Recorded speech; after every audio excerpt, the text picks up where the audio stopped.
satisfacción contar con la presencia de Lucio Oliver, que es un antiguo colaborador del CIDES. Él suele venir cada 2 años a dar su curso de teoría política, y esta vez hemos aprovechado su venida para ampliar el alcance de sus reflexiones con esta su charla en la cátedra René Zabaleta. Lucio Oliver es doctor en sociología por la UNAM, tiene un postdoctorado en sociología política en Brasil, y uno de sus temas de investigación es este de el Estado ampliado en América Latina, en esta noción que él suele usar y que, como se sabe, es de origen gramsciano. De paso, también tenemos el gusto de poder presentar un libro que Lucio ha compilado recientemente como resultado de un conjunto de actividades que lleva adelante en la UNAM en torno a la obra de Gramsci. Es una compilación que reflexiona en torno a los libros de la cárcel con un cuidado especial, y que está editado primera versión. Desde mi punto de vista, bueno, sin más preámbulos, categorías como esta, como el Estado, y otras como el dinero, como el capital, incluso las categorías de las clases, no son sobre todo abstracciones elaboradas por los intelectuales, sino que expresan fenómenos de la vida real, es decir, expresan fenómenos históricos. Y esto es muy importante porque en la academia a veces se tiende a pensar que las construcciones teóricas son solo eso, construcciones teóricas que se pueden adoptar o desechar fácilmente, sin entender que en realidad son abstracciones que el proceso social requiere en su desarrollo y en su conflictividad y contradicción. Esto es muy difícil, digamos, es una perspectiva no fácil de asumir, justamente por ese encerramiento, digamos, de la academia, que en cierta forma hace de la academia un espacio de difusión idealista moderno. Cuando se entiende su lugar como Torre de Marfil, como el lugar de donde se construyen las grandes ideas, las grandes categorías, sin entender que antes la historia ya las construyó de alguna manera.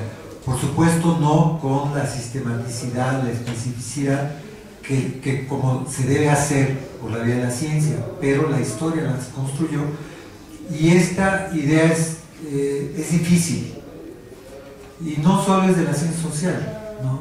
Es de las ciencias naturales también, es decir, es en la naturaleza que la ciencia existe de sí, y los científicos lo que hacen es la sistematizan y la desarrollan, pero no son los que la producen. Esto es una cuestión fundamental que nosotros en particular esclarecimos en México, en mi grupo de trabajo, en un seminario sobre los Grundrisse de Marx, sobre este texto de Marx, Los fundamentos de la crítica a la economía política del 57-58, donde Marx insiste mucho en eso, ¿no? Y esclarece mucho ese fenómeno, no solo en lo ya conocido, en la cuestión del método, ¿no? Cuando él dice tenemos que empezar por lo abstracto, porque lo abstracto ya recoge lo real, no solo en eso, sino en el proceso histórico y en la parte más sobre todo en la parte inicial que es el capítulo del dinero. Entonces, esta idea es muy importante porque nos plantea lo que Gramsci propone como la identidad entre historia y filosofía, historia y política, que no quiere decir identidad en Gramsci, sobre todo expresado en los conceptos del cuaderno 10 de los escritos de la cárcel, no quiere decir que sea, digamos, esta corriente del historicismo que está peleada con la construcción de categorías, de ninguna manera. Gramsci no pertenece a esa corriente, sí pertenece a lo que él mismo decía, al historicismo absoluto, pero con una lectura distinta del historicismo absoluto, es decir, la historia es la matriz de la filosofía y de la política. Esta idea es muy importante en Gramsci, pero para él esa idea significa que las categorías que la historia produce y que el pensamiento intelectual sistemático recoge y desarrolla siempre tienen un origen histórico que esclarece, digamos, el horizonte, el alcance, las potencialidades de una categoría. Y esto es una cuestión fundamental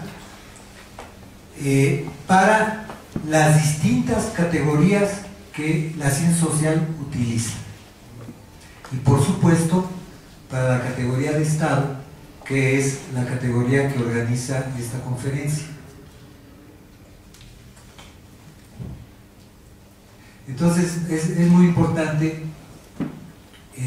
hacer esta apreciación, que cuando hablamos del Estado en América Latina, no estamos hablando solo de la construcción teórica del Estado, sino hablamos de un fenómeno social que la historia se ha hecho necesario, se ha hecho un fenómeno particular, y que nosotros en nuestra sistematización teórica estamos buscando construir como categoría sin dejar de lado la identidad, historia, teoría, historia, política.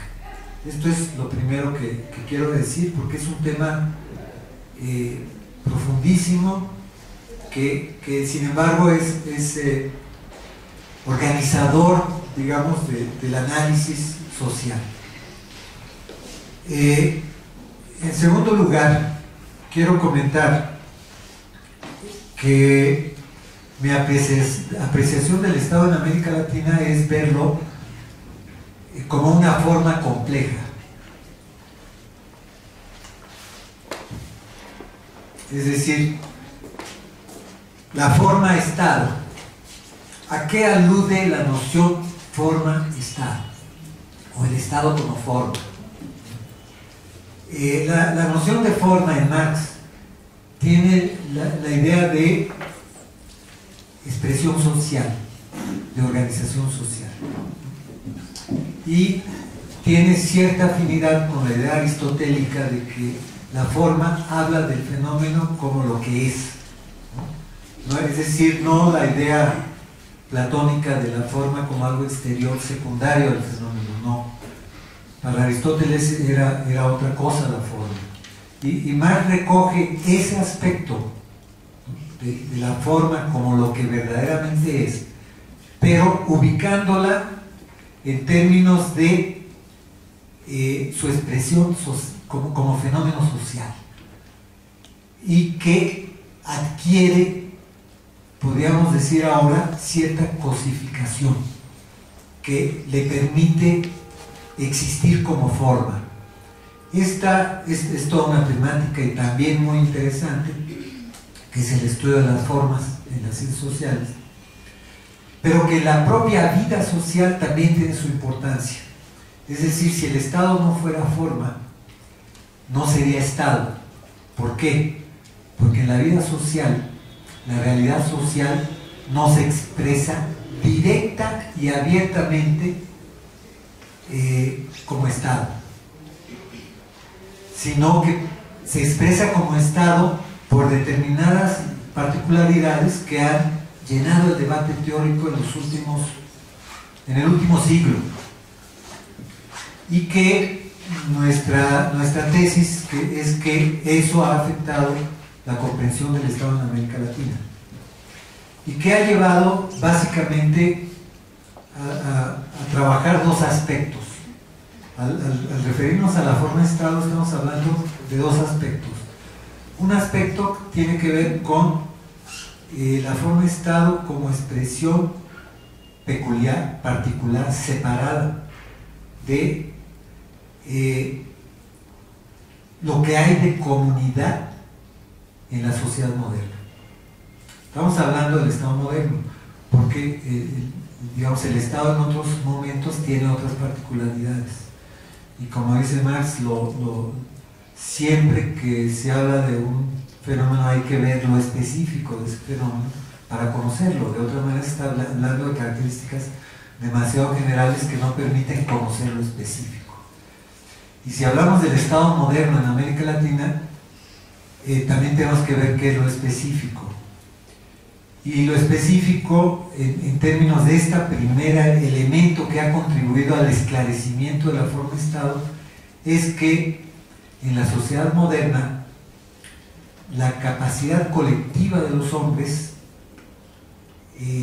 como fuerza productiva material, pero también como fuerza productiva social y cultural, no se puede expresar directamente por las contradicciones que organizan la vida social.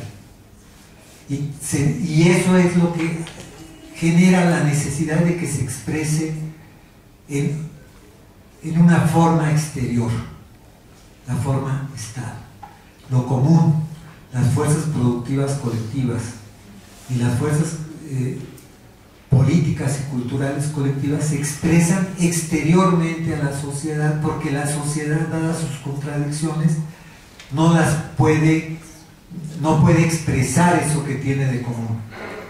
Esta idea, que fue una obsesión de Marx y que ya se expresa con mucha claridad en un texto que ahora sabemos que no lo estructuró Marx, sino Piazzano, que es la ideología alemana, que no tiene que ver con lo que Marx escribió, no porque no sean las ideas de Marx, sino porque realmente eso que aparece como primer capítulo del manual de la ideología alemana fue la manera en que Piazzano sacó de manuscritos polémicos, como el segundo y el tercer capítulo, ciertas ideas centrales y las puso como manual soviético. Y eso fue muy grave, eso es una alteración muy grave de una perspectiva polémica. A Marx no le gustaba eso, ya se lo había rechazado a Engels cuando los principios del comunismo, y le dijo no podemos ser manuales, y de ahí que generó el manifiesto del Partido Comunista con otro formato, no como formato de manual. Lo mismo pasó con la ideología alemana, y sin embargo sabemos que la versión dominante del siglo XX fue otra cosa. Bueno, pero ahí Marx ya plantea este problema de que lo común no es parte de la vida social y se tiene que expresar en algo externo. No es idea original de Marx, es una idea sobre todo de Hegel. Hegel, cuando recoge la economía política inglesa y plantea que la sociedad civil es ante todo el hombre económico, individualista, moderno, que establece vínculos universales interdependientes, encuentra que esos intereses egoístas no pueden tener lo ético común. Y entonces, para Hegel, lo ético común está en el Estado y resuelve los problemas de la conflictividad de la vida social, de la sociedad civil, con un elemento externo, que es el Estado. Es decir, recoge una realidad histórica, la realidad de que la comunidad política-Estado se separa de la vida social para imponerse a la vida social. Y Marx, siguiendo a Hegel, se plantea el problema: ¿por qué sucede eso? asumiendo que el Estado, como algo exterior, no va a poder resolver los problemas que la sociedad en sí misma no puede resolver. Todo esto plantea entonces cuáles son esas relaciones sociales que originan la externidad del Estado, la separación del Estado y por lo tanto la forma Estado como forma particular. Es decir, que lo común, lo general de la vida social se tiene que expresar como una forma política separada. ¿Por qué? Este problema, que es muy importante, también hace parte del debate de los Grundrisse. Cuando Marx dice, antes del Estado, el elemento común de los hombres de la sociedad mercantil moderna, mercantil capitalista moderna, se expresa como dinero y como capital. Fíjense qué paradojas. El Estado se desprende de ese elemento común que se vive en la sociedad como dinero o como capital. Y que, obviamente, en su desarrollo se constituye en comunidad política. ¿Y por qué en su desarrollo? Porque es cuando verdaderamente asume la vigencia de lo común. De ahí que la propia filosofía política clásica, como Hobbes, Locke, Rousseau, en realidad no construyan una apreciación del Estado pleno, y no la pueden construir porque, por ejemplo, para Locke el Estado es la reunión de los distintos propietarios privados para impulsar sus intereses comunes. Es decir, no es verdaderamente lo común que hay en la vida social. Y esto es lo que hace que esas construcciones ahistóricas del Estado no sean verdaderamente explicativas del fenómeno del Estado. Y este debate de cómo Marx realmente se plantea bien el problema, que después Zavaleta recogerá con un concepto muy propio de él, que es el Estado como forma aparente. Es justamente forma aparente, porque forma en el sentido que les estoy comentando, y aparente en el sentido de que al constituirse como comunidad política, crea un mundo aparente que impone a la sociedad para que se vea a sí mismo. Podemos decir, en ese sentido, el Estado es el espejo social de los individuos modernos. Como forma aparente, como dice Zavaleta. Entonces, esto ha generado un debate extraordinario en Europa, y el debate que se ha desarrollado también en América Latina, que Zavaleta trabajó, que Víctor Moncayo de Colombia trabajó, que John Holloway trabajó, que nosotros, los que seguimos en generación, trabajamos. Es decir, nosotros nos hemos apropiado de tratar de esclarecer cómo se constituye el Estado como forma, y todo este problema de por qué las fuerzas colectivas que la sociedad tiene no se pueden expresar en la misma sociedad, sino que se tienen que expresar por una vía externa. Esto contrasta con otra beta del estudio del Estado muy interesante.